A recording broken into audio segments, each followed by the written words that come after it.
Hey everybody, it's getting late, but I want to make some caramel popcorn. So here we go. Right now, I got the hot air popper set up, and I'm going to plug it in because we're going to need like 6 quarts. 6 quarts. Oh, I forgot to dump that in there. Dump the popcorn in there. So we need 6 quarts of popped popcorn to make this recipe. So you can see here I got my big pan. Got a big tin pan. And I've already gotten 4 quarts of popped corn in there. So I just need 2 more. So when this starts popping, I'm going to let y'all see it.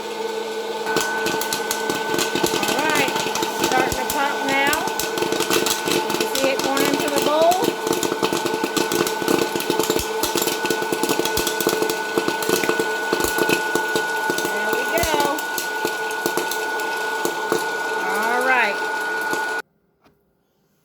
Alright, we're measuring out 6 quarts of popped corn.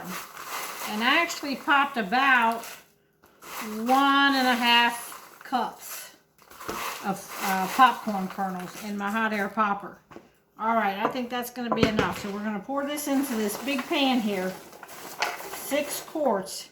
And then we're going to add 2 cups of peanuts. I'm getting my peanuts here.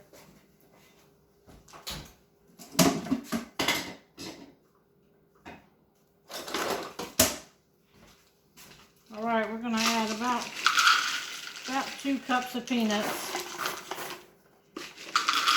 These are dry roasted nuts, but I guess you could probably just about use any kind of nuts. Alright, hang on. Alright, y'all, now we're getting ready to make our caramel that's going to go on our caramel popcorn. 2 sticks of butter. We're going to cook this on the stove, so 2 sticks of butter. 2 cups of brown sugar. You can use dark brown sugar or light brown sugar, it doesn't matter. The dark brown has a little bit more molasses in it, I think. I have light brown sugar tonight, so that's what I'm going to use. Alright, that. 1/2 cup of Karo syrup. Corn syrup, Karo syrup, however you want to call it. So 1/2 cup of this. Knock that in there. Help get it out with this little spatula. This little mini spatulas come in handy. You want to get all that syrup out of there. That stuff is some kind of sticky. Alright, and then a teaspoon of salt. 1 teaspoon of salt. We're going to put this on the stove and cook it until it's boiling. Stir it until it's boiling. Once it gets boiling, I'm going to turn it down to 5 and cook it 5 minutes without stirring. Then I'll get right back with you. Alright, it's been 5 minutes without stirring it. Now you got to remove it from heat. Add 1 teaspoon of vanilla. Ooh, that's bubbling down in there. And then we're going to put in 1/2 teaspoon of baking soda. And it's really going to bubble up then. Alright, it's going to make that bubble up. Then we're going to stir it and then pour it over. Stir this up.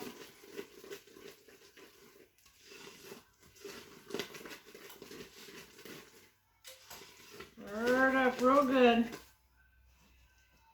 Then we're going to pour it over our big pan of popcorn here. And I'm just going to see if you can watch me do this. Just going to pour it over the whole top of it. And then we're going to stir it up a little bit.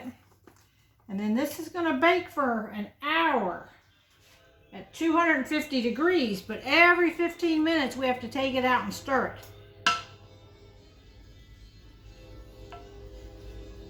Alright, let's get it all out of there. I don't want to waste any of this good caramel stuff. All right. Now we're just going to give it a good little toss up here, and it's not going to look like much right now. But as we bake it and keep stirring it, all of it will eventually get coated, okay? So I'm just going to finish stirring it here, and then I'll get back to you. All right, everyone, I just took it out of the oven for the last time. So every 15 minutes, cook it 15 minutes and you stir it. 15 minutes and you stir it. 15 stir, 15 stir for a total of 1 hour. So do that 4 times and then stir it. And you can see every time you stir it, that caramel's getting mixed up a little bit more. Look at that. So this is the last time. It's been in there for an hour. It's mixed up pretty good. I don't know if you can see this. Pretty good like that. And now you just have to let it cool. Once it cools, break it all apart. If it's stuck together, just break it apart and put it in your container or a Ziploc bag or something like that to keep it fresh. All right. Talk to y'all later.